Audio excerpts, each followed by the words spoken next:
انہوں نے یہ نہیں کیا کہ اب ان قریش کے پیچھے مکے جائیں اور وہاں ان کے گھر میں جا کے لڑائی کریں، بالکل نہیں۔ وہ چلے گئے، یہ واپس آ گئے۔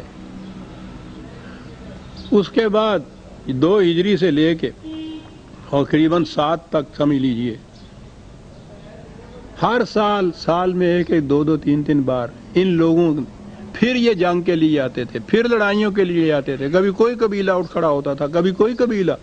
اب ان کے لیے اس کے سوا چارہ نہیں تھا کہ میدان جنگ میں نکلیں۔ سودا یہ ہو کہ یا اسلام کی حفاظت ہو یا سر دے دیں اپنا وہاں۔ یہ ہیں وہ جو جنگیں ہوئی ہیں۔ تو سوال ہی نہیں ہے کہ اسلام شمشیر کے زور پہ پھیلا۔ انہوں نے مدافعت اپنی کی ہے، اور مدافعت کا تو حق حاصل ہے ہر ایک کو، اور کرنی ضروری ہے۔ تو یہ ساری چیزیں مدافعانہ تھی۔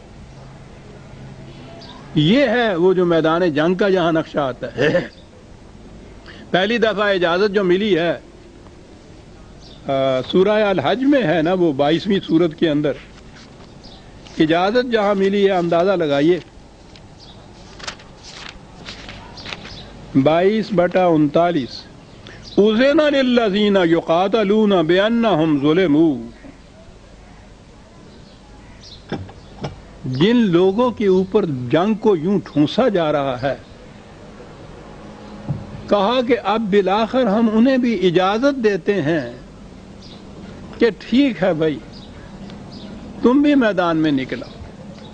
الذین اخرجوا من دیارہم بغیر الحق، یہ وہ لوگ ہیں کہ جن کو ان کے گھروں سے نکال دیا گیا، ناحق نکال دیا گیا۔ جرم کیا تھا؟ الا ان یقولوا ربنا اللہ، جرم ان کا یہ تھا کہ یہ کہتے تھے کہ ہمارا رب اللہ ہے۔ اس جرم کی پاداش میں ان لوگوں کو گھروں تک سے نکال دیا گیا۔ آپ سوچئے کہ کہاں اجازت دی جا رہی ہے جنگ کے کرنے کی، جن کو گھروں سے نکال دیا گیا، اور پھر اس کے مقابل کرنے کے لیے یہ لوگ چڑھائی کر کے مدینے کے اوپر آ گئے۔ پوری آیت جو ہے بہرحال وہ تو آپ دیکھ لیں گے۔ میں عرض کر رہا ہوں کہ یہ اجازت پہلی دفعہ جو مل رہی ہے میدان جنگ میں نکلنے کی، وہ کس مقام پہ مل رہی ہے، کیوں دی جا رہی ہے؟ وہاں آ گئے یہ سب۔ اب وہاں آ کے یہ کہا جا رہا ہے کہ اب جب مقابلہ ہے تو پھر پوری قوت سے مقابلہ کرنا ہوگا۔ وہ ٹھیک ہے، دو دلی سے، بد دلی سے، کمزوری سے یہ تو مقابلہ ہی کچھ نہیں ہوتا۔ اس سے تو بہتر ہے بغیر مقابلہ کے ہی صلح کر لو، ان کی شرائط مان لو۔ شرائط تو مانی جا نہیں سکتی تھی، اسلام چھوڑنا پڑتا تھا۔ تو دین کو چھوڑ کر کسی شرط کے اوپر بھی صلح کرنا، یہ تو موت سے بدتر تھا ان کے لیے۔ کہا کہ وہاں جاؤ۔ اب یہ ہے جی وہ آیت جو اب آئی، فَإِذَا لَقِيتُمُ الَّذِينَ كَفَرُوا فَضَرْبَ الرِّقَابِ۔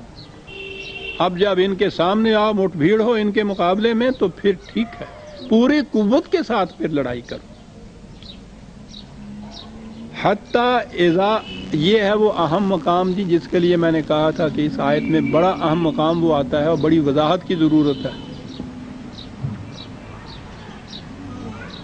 حتیٰ اذا اسخنتموہم فشدوا الوثاق،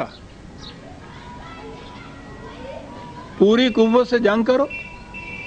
جب یہ شکست کھا جائیں تو پھر جنگ کے قیدیوں کو باندھ، وہ جو جنگ کے قیدی وہاں رہ جائیں، جو بھاگ گئے وہ تو بھاگ گئے، جو جنگ کے قیدی وہاں رہ گئے ان کو باندھ دیجیے۔ تو عام جنگ میں یہی صورت ہوتی۔ اب یہ جو جنگ کے قیدی ہیں، کیا کیا جائے ان کو؟ اس زمانے میں عربوں کے ہاں ہی نہیں، ساری دنیا میں یہ رواج تھا، اور عربوں کے ہاں تو خاص طور پہ یہ چیز موجود تھی۔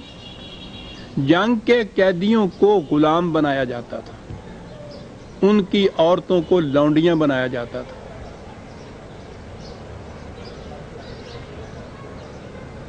ہر جگہ یہ نظام موجود تھا۔ اب یہ جنگ میں قیدی آ رہے ہیں پہلی جنگ کے اندر قریش کے، تو اس زمانے کے عام دستور کے مطابق بھی یہ قیدی جو تھے ان کو غلام اور لونڈیاں بنایا جا سکتا تھا۔ ان پہ تو خود قریش بھی اعتراض نہیں کر سکتے تھے، دنیا کی کوئی طاقت اعتراض نہیں کر سکتی تھی، سب کے ہاں یہی ہوتا تھا۔ لیکن یہ تو دین ہے جس نے کہا تھا وَلَقَدْ كَرَّمْنَا بَنِي آدم. ہر انسان انسان ہونے کی جہت سے یکساں واجب التکریم ہے. جو واجب التکریم ہے اسے غلام کیسے بنا لیں گے آپ؟ انہیں کیا کیا جائے گا؟ یہ جو قیدی آ گئے، یہ ہے عزیزان من وہ نقطہ ماسکہ جو میں ابھی عرض کرنے لگا ہوں. غلام اور لونڈی، یہی ایک سورس یا سرچشمہ تھا غلام اور لونڈیاں بنانے کا.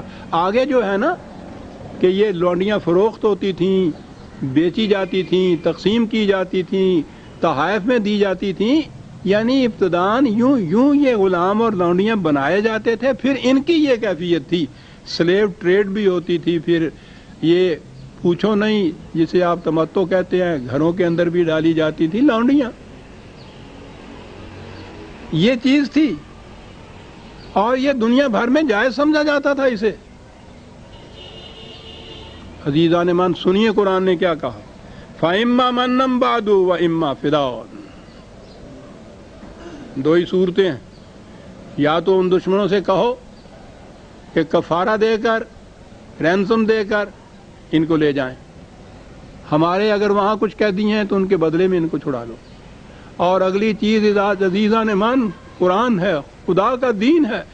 اگر ان میں یہ بات نہ ہو اور وہ نہ آئے تیاری کے لیے تو احسان کر کے ان کو چھوڑ دو. اللہ اکبر. کہتے ہیں اسلام نے آ کے کیا کیا، رسول اللہ نے کیا انقلاب برپا کیا. ایک دو لفظوں میں آپ دیکھ رہے ہیں کیا انقلاب برپا کیا. ساری دنیا کے اندر معروف جو طریقہ چلا آ رہا تھا اس کے الگ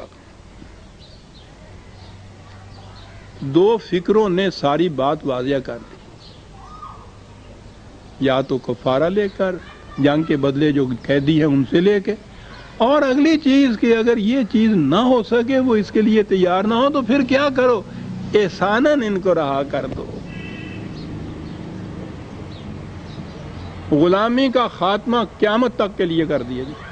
یعنی سورس جو تھا غلامی کا، جو ذریعہ تھا غلام بنانے کا، وہ تو یہی تھے جنگ کے قیدی. جب ان کے متعلق یہ حکم دے دیا تو ختم ہو گئی بات جناب. اب آگے آپ کے ہاں دین کے بعد مذہب آیا جناب. ان خلفاء جو بعد میں آئے آپ کے ملوکیت والے، ایک ایک خلیفہ کے محل میں 3,000 لونڈی. اندازہ لگائیے. پھر پہلے تو وہ قیدی جو آتے تھے ان کے ہاں غلام بناتے تھے، ان کو، ان کی عورتوں کو لونڈیاں بناتے تھے. پھر پکڑ کے لاتے تھے یہ انسانوں کو. اور لونڈیوں کی ٹریڈ تو پوچھو نہیں.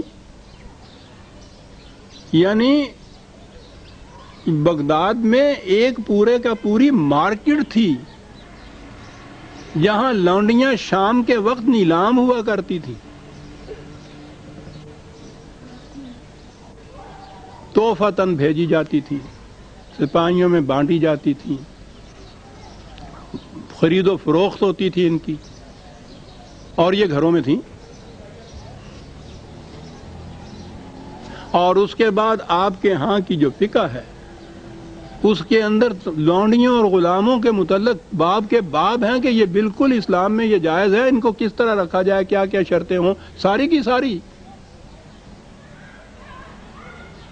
یہ دعویٰ کرنے والے کہ دنیا میں مفتاوات انسانیہ سکھائی اسلام نے، یعنی دنیا کا وہ جو چارٹر UN کا کفار نے مرتب کیا، غیر مسلموں نے مرتب کیا، اس میں بھی سلیوری کو انہوں نے ایبالش کر دیا تھا. غلامی کو انہوں نے بالکل ختم کرنے کا چارٹر کے اندر منشور UN کے اندر جو تھا اس میں بھی یہ بات تھی.